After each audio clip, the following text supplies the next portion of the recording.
So if we were to go back even just 2 or 3 years ago and drop into a traditional marketing agency or work with a web designer or freelancer to build out a website for your offer, the process of what it looked like then and what it looked like now has changed absolutely night and day. There are so many tools and processes that have changed at each step in the process that have improved time to value, improved efficiency, and ultimately help us generate better products as a result for our clients. And there's been so many changes. Everything is moving super fast. But in a traditional agency, we have our four main steps. So we have strategy, discovery, and research. Then we move on to structure and wireframes. Then, after we have all of our information architecture laid out, so we know the client, we know their business, we know how it's going to be presented in an online presence via a very skeleton based, unrobust view of what the website will look like, depending on their industry. Like I said, we then move on to design and content. So if you're working with an agency, traditionally you would have all of this stuff sourced in house. So you have designers, developers, and content writers collaborating on one project with an account manager or project manager. We then move on to the build, launch, and grow phase. So everything from the development to launch and transfer to the client or maintenance of the website by the agency for ongoing marketing efforts. So traditionally, those are the four main steps of the traditional web design process. And when we sort of take a step out, we think, okay, how has AI helped us in each step of this process? What tools are we doing? How does this help us not just cut down on our billable hours to our clients, but also deliver a better product in the end? So that way we're working faster, we're catching more of that information, and we're better aligned on our goals. And we use tools in even this creative and design phase and also the development and launch phase to make sure that the product is moving, that the website is evolving, is constantly aligned with the client goals, and it continues to be more beneficial for them in the future, again, at a lower cost. So I'm going to go through each of these four steps that I'm using in my process as a web designer and web design strategy studio owner here in Columbus, Ohio. But being a solo freelancer, I am very incentivized by making my process as efficient as possible.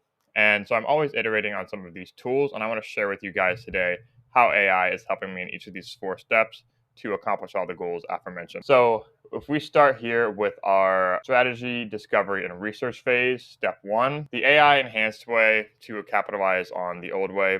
It starts at the client call. So we use tools like TLDV, is what I use personally. It starts at that call transcript. You really want to make sure that you're capturing this central information about the client's businesses in the beginning. So that way you don't have to do the traditional agency model of continually billing for hours when you have reference to these transcripts that you can use to build a knowledge base and inform you through the rest of the project.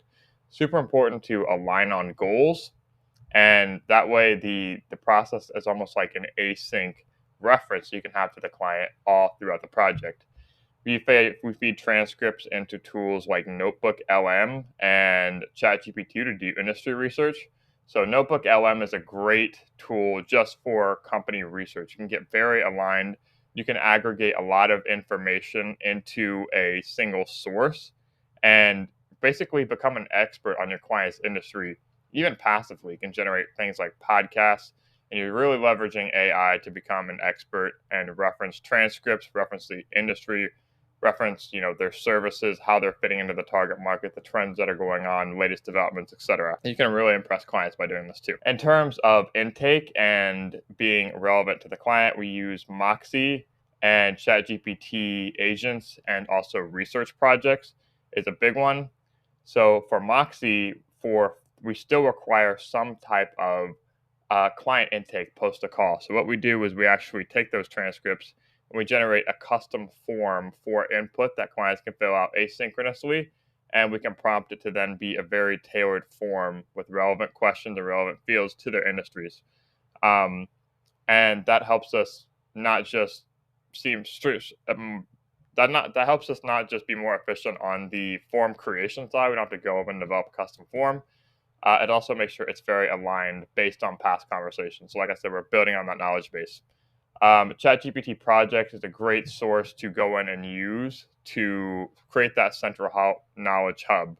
You can pull from these tools that you're using in the beginning, like Google and like NotebookLM from Google, and you can take the transcripts of the research that you've done, further load it into ChatGPT for the research project, take those cost transcripts, dump it all in there, align it on your goals. You have a reference that you can build off in a positive way moving forwards. So sort of the next step, we have structure and wireframes. In the past, it looked like multiple wireframes, slow approvals, and a ton of manual UX work. This is probably one of the steps in the process that has changed arguably the most. How we're getting from a big knowledge base of information, unrefined, say a couple of client calls, just knowledge about their industry.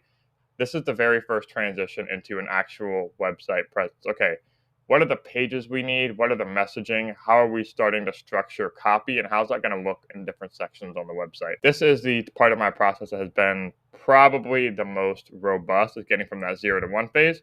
I want to talk to you about some of the tools that I'm using and iterating on now. So again, we're always sort of referencing our knowledge base over here of the ChatGPT research project. Like I said, you can also do this in Claude too, but also having a central hub for your client is very important. So when we go back referencing our wireframing process here with an AI-enabled tools, first of all, we reference ChatGPT. We ask for recommendations for sitemaps. Relume has a specific prompting guide. So what you can do is, I have a project in GPT where I can take transcripts from a call and automatically generate a prompt for Relume that then I can then use to generate a sitemap. Relume is a tool that, given context, given a really good prompt, it can generate the recommended pages and sample copy needed for your client's website. And this is a great tool. It's also a collaborative tool as well. So usually right after we do a project kickoff, we're almost instantly moving into phase 2 already. I come to a lot of client meetings first off and starting having already built these things. So really we're just breezing right past this phase onto the process and starting to iterate on already the website content, the strategy, and the call is really just a formality to better align and get feedback and general preferences. By the way, this Moxie form right here is a great way to align on client preferences, which is something I didn't mention. Send them links to web design inspiration, which is something that we'll talk about in the next step, and get their taste on different websites. You can much in a better way align. ChatGPT is very good at making competitors and industry research available now that I can search the web, obviously. So really crisp recommendation there in order to make sure that alignment is there at the beginning. And the biggest thing in this process is also rapid iteration. So we can use AI for feedback on sitemaps as well. So I always recommend having that ChatGPT or Claude project to say, okay, I'm going to feed you our sitemap and ask it how are we aligned with past conversations, with past dialogue, to really make sure that you're moving along on a positive path. A tool that we're also playing with right now is called UX Pilot.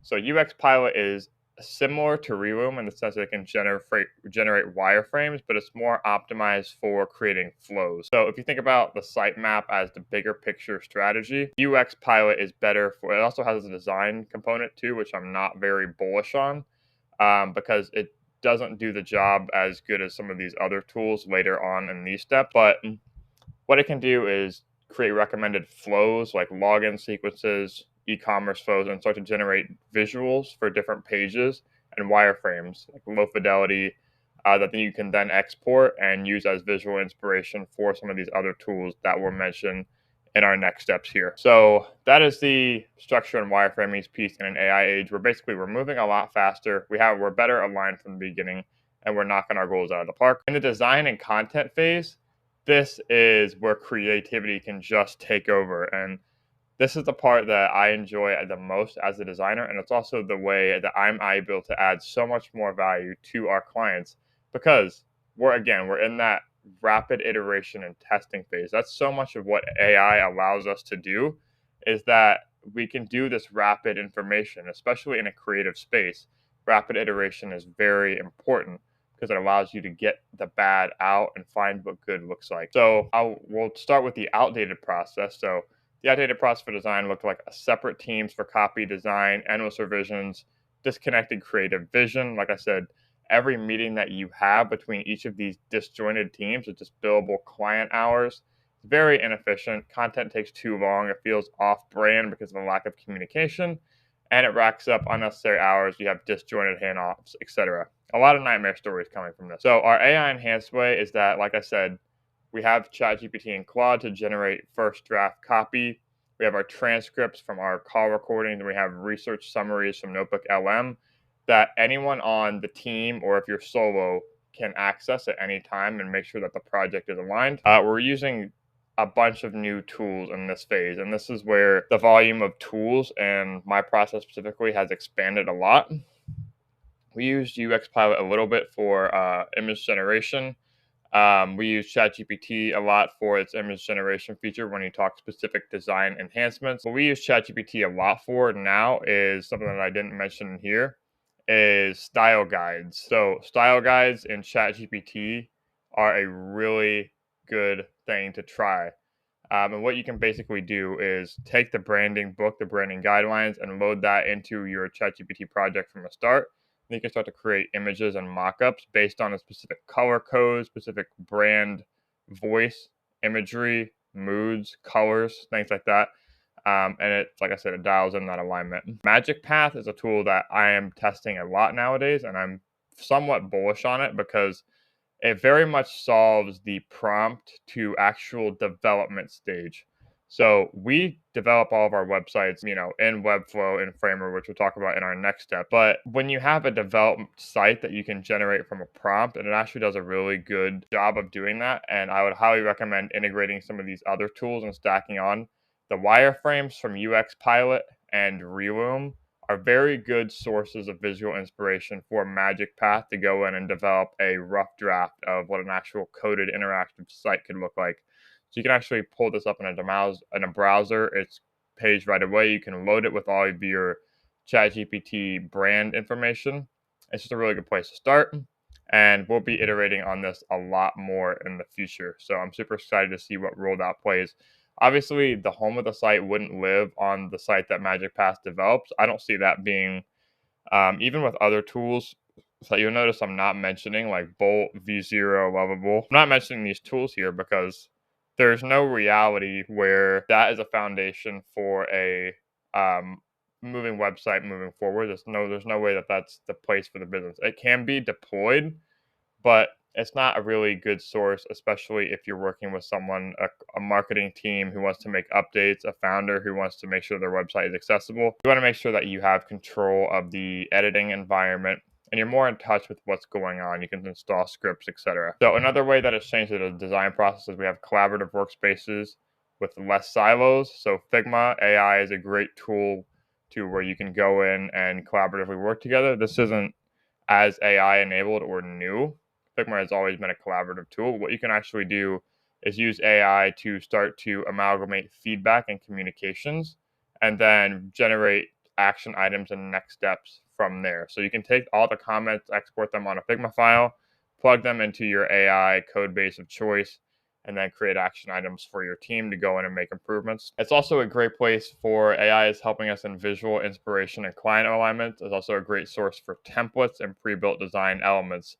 So a place like Toolfolio is a really good design inspiration place where you can go in and recommend all these tools. I highly recommend Toolfolio. It can be a great place to reference templates and find things that are on point with your client needs and goals based on everything in the QA process that we've researched in the beginning. So the last step here is going to be the build, launch, and grow phase. The outdated model consists of hard-coded websites handed off to clients with no optimization layer. Any kind of change requires dev time, and there's no way to improve on the site. A lot of times it's a bit of a black box in terms of what's actually going on. And now AI is giving us a lot of tools to not just cut down on development time and iteration time, but also make sure that we know what's going on the site and we have takeaways, we have analytics, and having insight into those analytics to then better inform future design changes, which we can now make faster. So when we talk about development specifically, Webflow, Framer, and other no-code builders are really changing the game. They really cut down on dev time. Webflow is a bit more technically advanced. Framer is very plug and play. It's a lot like Framer it's a lot like Figma, but with development capabilities looped in.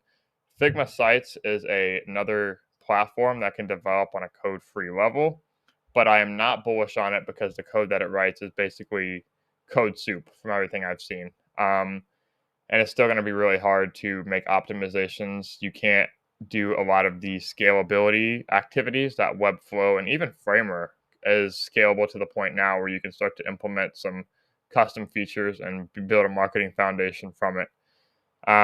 But if you want to build a scalable online platform, we always recommend Webflow. That's the platform that we build on. Microsoft Clarity and Hotjar are two tools that we're using to really track user analytics.